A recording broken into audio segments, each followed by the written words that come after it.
produk kami itu Unik. unik. Ya, uniknya itu karena bisa digunakan sebagai hiasan dan kadang-kadang bisa juga digunakan untuk sebagaimana fungsinya. Jadi bisa kayak setiko itu untuk orang yang punya atau pelanggan tuh kalau nggak dipakai dia akan manja, tapi lebih banyak dipajangnya karena katanya sayang kalau untuk digunakan. Kadang-kadang orang masa teko bagus dari ini mahal mau dipakai emang tapi kapan mau pakainya juga pengen pakai gitu. Assalamualaikum sahabat guru ngaji, dukung terus channel ini ya. Jangan lupa like, share, and subscribe.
Assalamualaikum warahmatullahi wabarakatuh. Saya Dina Marlina selaku host Sabit Sahabat Inspiratif Guru Ngaji Berdaya. Kali ini kita akan berbagi kisah inspiratif bersama owner Wasra Loka, yaitu Mbak Eni dan Ko Habib. Buat teman-teman yang belum tahu apa itu Wasra Loka, teman-teman bisa cek di IG-nya @wasraloka. Nah, di sini saya sudah bersama Mbak Eni dan Ko Habib. Betul? Gimana kabarnya? Alhamdulillah sehat. Ko Habib?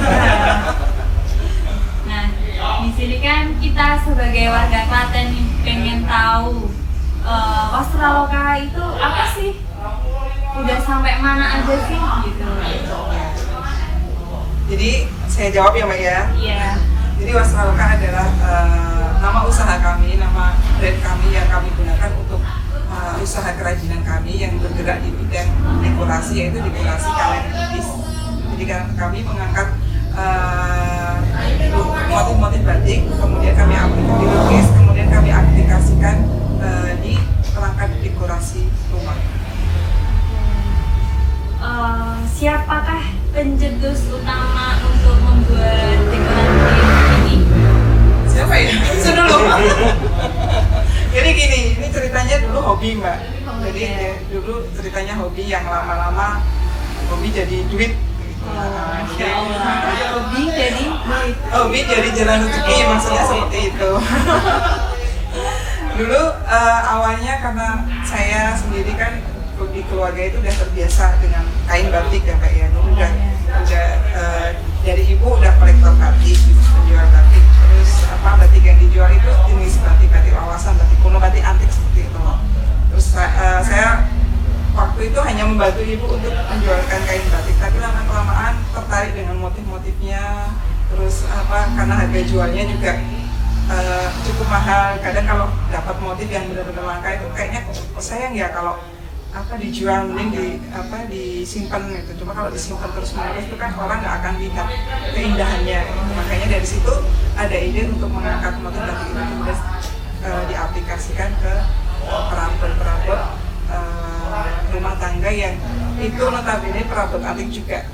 Artinya biar ada kenangan setelah melihat benda itu, kayak kaleng kuku. Lucu ya kalau dilukis motif batik atau motif khas Indonesia kayak gitu. Paint your story. Jadi lukiskan kenangan. Luar biasa ya. Terus kira-kira berdiri sejak kapan ini?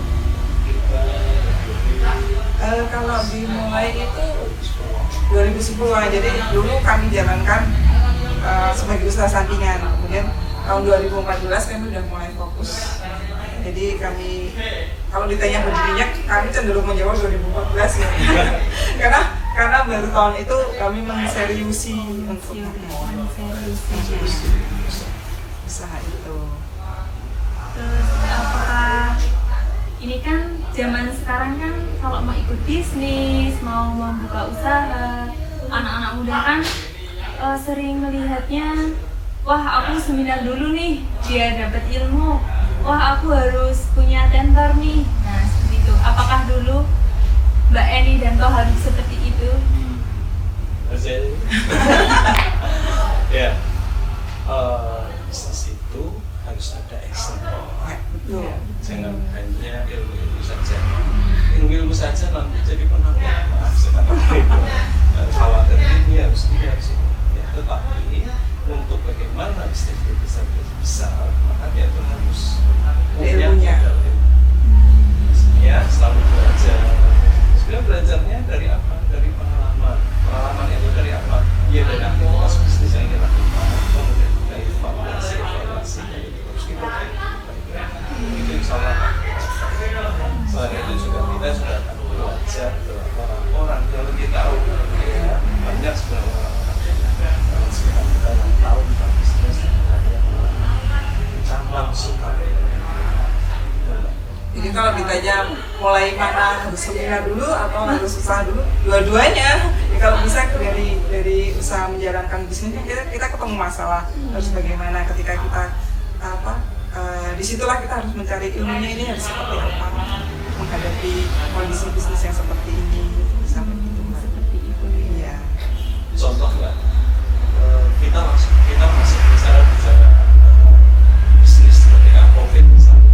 Ya, kalau kita juga punya bisnis, ya barangkali kita akan down itu, ya. Kita akan bagaimana bisnis kita akan mati. Berarti bisnis kita kesempatannya sebenarnya itu enggak. Ternyata kita butuh masukan dari orang-orang yang pengalaman di sini. Misalnya, jadikanlah COVID ini jadi semangat bersama. Maksudnya jangan di pesimis gitu. Itu yang pertama. Yang kedua, yakini bahwa yang negatif ini, misalnya misalnya turun, kemudian misalnya efek COVID ini ya. Terus yang Ekonomi ya, itu dirubah ya, bahwa saat ini kita agak diberi waktu istirahat untuk memperbaiki sistem misalnya. Kita rubah yang negatif kita rubah untuk positif. Ya. Kan kebanyakan orang-orang tuh, wah terdampak nih, wah jadi bangkrut nih, wah jadi ini. Misalnya bangkrut, perlu kita rubah persepsi pikiran kita, jangan bangkrut. Kita sedang menyiapkan amunisi misalnya seperti itu. Untuk menata kembali, maksudnya sesuaikan Dan semuanya. new normal. Katanya kan lagi tren new normal, makanya disesuaikan sama normal terus lah. Iya. Semoga kita selalu normal. Amin. Berarti Berarti masalah lokal ini nggak terdampak dong? Kedampak nggak ya? Ya, kedampak sih Mbak. Artinya begini, event-event kita yang seharusnya kita ikuti kayak pameran di Jakarta, mungkin juga nanti pameran-pameran ada event undangan di luar negeri juga akhirnya di pending kayak gitu. Karena kan nggak mungkin kita mengadakan acara besar di tengah seperti ini. Nah, itu untuk kita berdampaknya dari situ. Jadi kesempatan kita untuk mengenalkan Wastraloka kan jadi intinya untuk pos pameran nggak ada, makanya kita mengambil solusinya ya kita tingkatkan di online-nya. Dan bertambahkan pertanyaan itu terdampak atau tidak harus spiritual ya, karena kita ngaji lah ya. Apakah kita kalau ada COVID ini apa kita akan menjadi terdapat perusahaan miskin rezeki kita tidak sama sekali, karena rezeki itu tidak berkaitan dengan adanya musibah. Rezeki itu tidak ada perbedaan. Apakah rezeki, apakah adanya musibah, atau apakah adanya COVID itu menjadi omset kita meningkat atau menurun, itu tidak berkaitan dengan rezeki. Tapi juga kita akan mendapatkan asal kita ada ikhtiar. Itu benar seperti itu. Istilahnya kan datanya sama Mbak, cuma mungkin jadi lewat yang lain kayak gitu. Jadi yang nggak pos biasanya tiba-tiba lewat yang lain gitu. Dan itu harus yakin. Ya, aneh sekali kalau kita tidak yakin Allah berikan kita itu seakan-akan Allah kok tega sekali sehingga menutup rezeki kita ya nggak sama sekali gitu, seperti itu.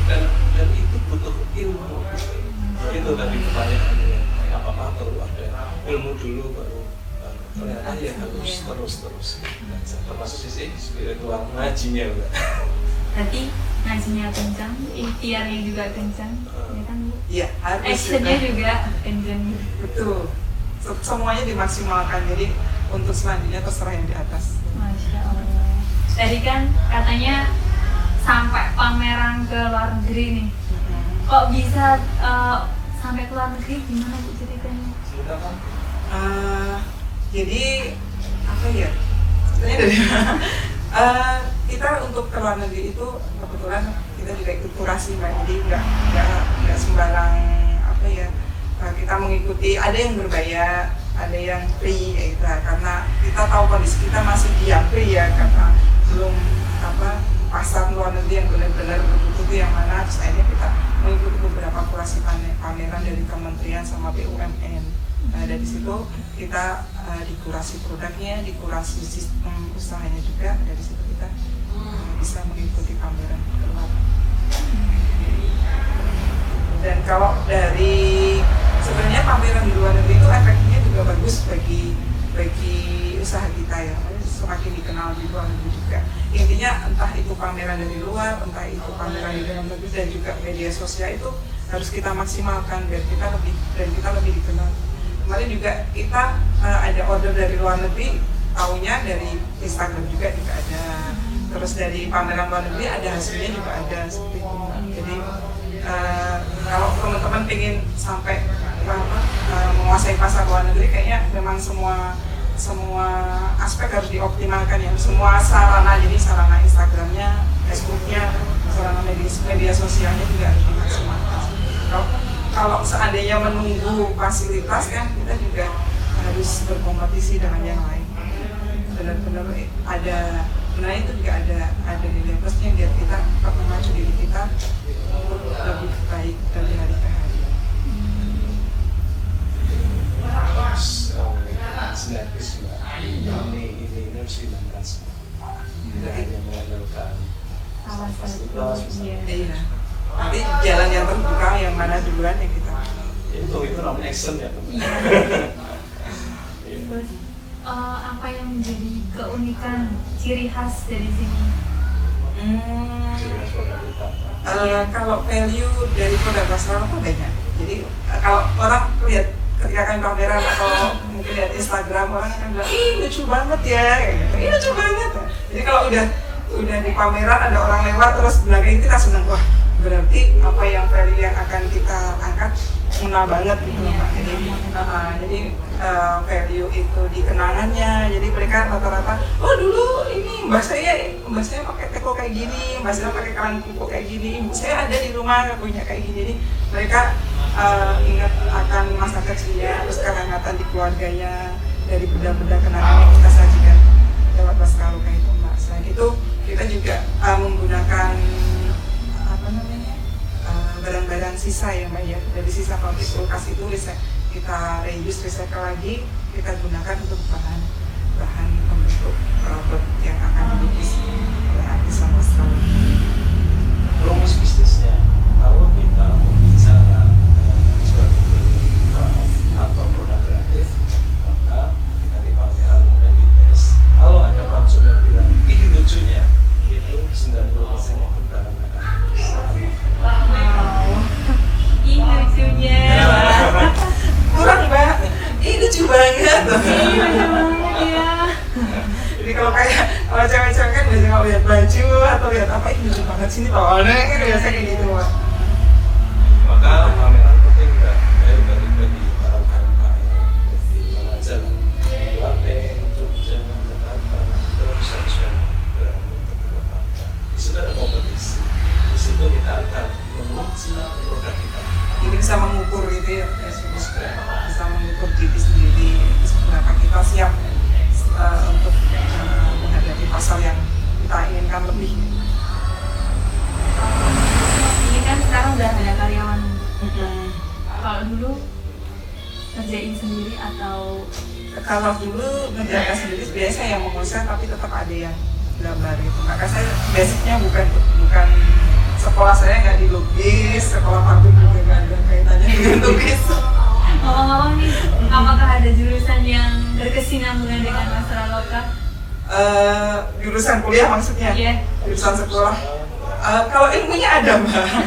Jadi dimanapun tempat itu kita bisa ngambil ilmunya, tapi kalau harus harus secara khusus memang enggak. Saya dulu kebetulan sekolahnya nggak nyambung banget sama sekarang, tapi dari kuliah itu dapatlah ilmu-ilmu bagaimana strategi penataan di manajemen. Kebetulan saya dulu di geografi UGM. Dulu tukang gambar peta, kalau sekarang mungkin tukang gambar batik. Kalau Pak Habib ini semakin gak nyambung ya? Gak nyambung, kaget semua jurusan. Saya di UIN, jurusan syariah. Jadi kan mungkin anak-anak muda yang sedang kuliah, mungkin wah aku tuh jurusannya tuh ini loh, aku juga harus akuntansi dong, masa enggak akuntansi ya gimana dong. Nah kan banyak anak muda yang seperti itu gitu kan. Kalau saya mulailah dari ukur kemampuan dia, kompetensi dia seperti apa, kesukaannya apa, bakatnya apa, mulailah dari situ. Kemudian setelah itu pilihlah kuliahnya. Ya. Karena kadang-kadang kita itu orang-orang dulu ya, pengalaman saya lah barangkali, kita masuk kuliah itu ya asal bisa diterima gitu. Kalau udah terlanjur gimana? Kalau tadi itu takdir bos. Kalau sudah terjadi itu takdir dan harus itu. Jadi mulailah dari kompetensi saya di sini, kesukaan saya dan ini kompetensi saya, berarti saya masuknya sini. Ya, kalaupun nanti setelah lulus itu memang tidak sesuai dengan kita, ya harus membuka diri mencari potensi lainnya yang itu menjadi jalan rezeki. Apa saja rezeki Kalau saya bagian udah, intinya kalau saya yang bayar kuliah itu kan sebenarnya, kalau mungkin kalau teman-teman anak muda sekarang nggak mau masuk kuliah tuh gini, besok mau jadi apa kalau menurut saya kuliah itu sebenarnya membuka pikiran.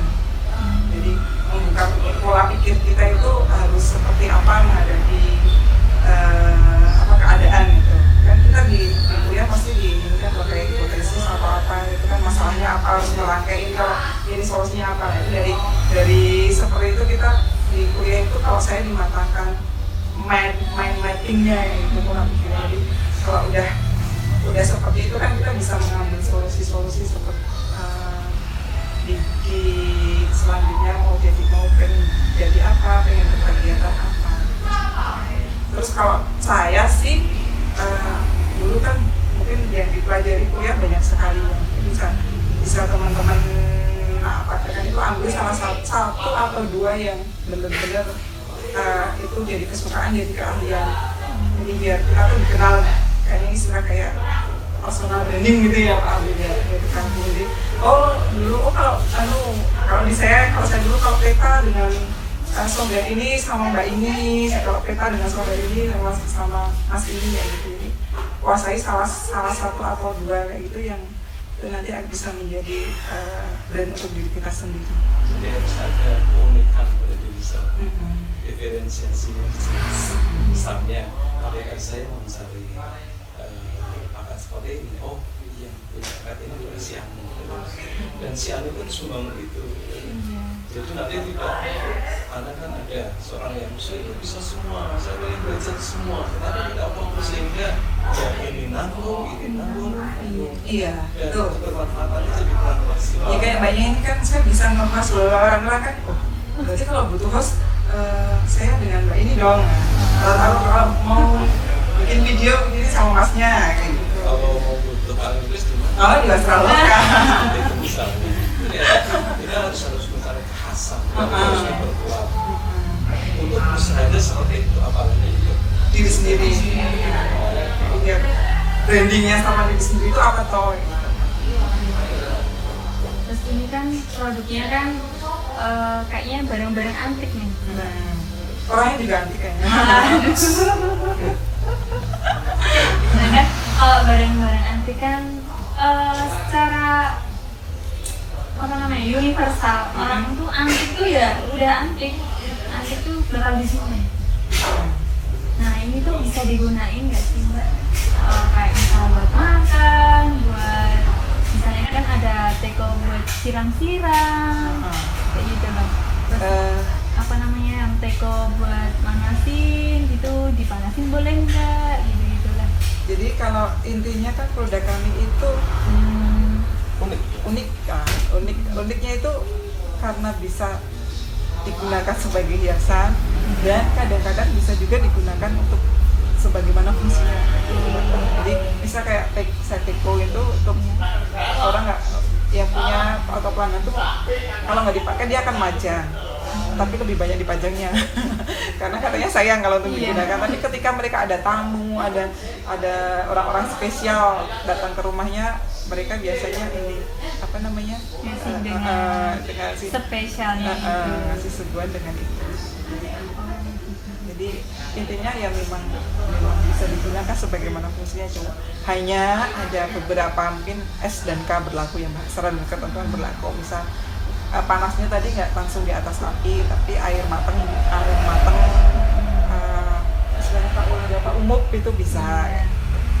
Kalau produk secara umum fungsional mbak, karena kita nggak mungkin jualan produk yang tidak fungsional.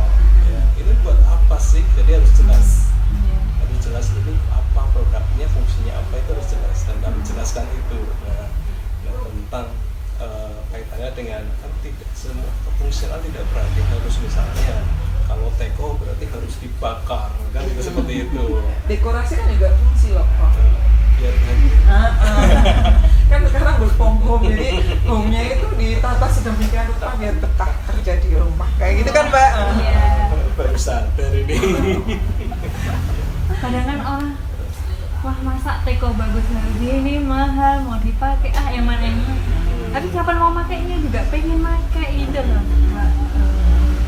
Ya itu tadi mbak, ya memang kadang untuk pajangan fungsi dekorasinya berlaku, kadang untuk fungsi sebagaimana mestinya juga berlaku ketika mereka lagi itu tadi ada tamu ngeteh cantik kan itu bonus tersendiri. Tahu kok cantik. Iya. Sebelum kita akhiri, kasih kesan buat anak-anak muda dan teman-teman yang sedang berjuang merintis usaha, monggo atau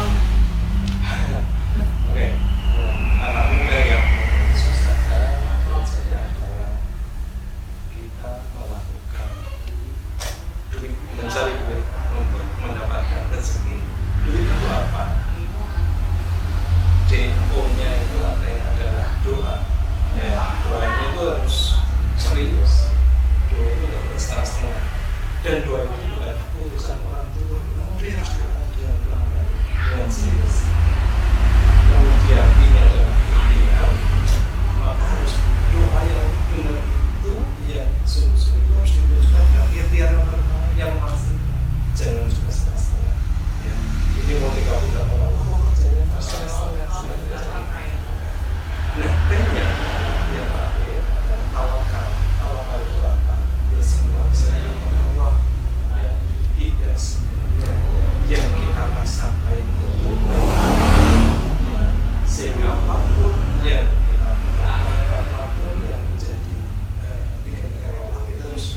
yang kamu buat itu suatu saat akan kamu tuai. Jadi kebaikan janganlah untuk berbuat baik, entah nanti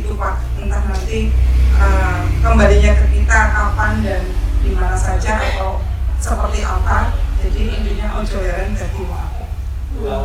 Ojo leren dadi wong apik.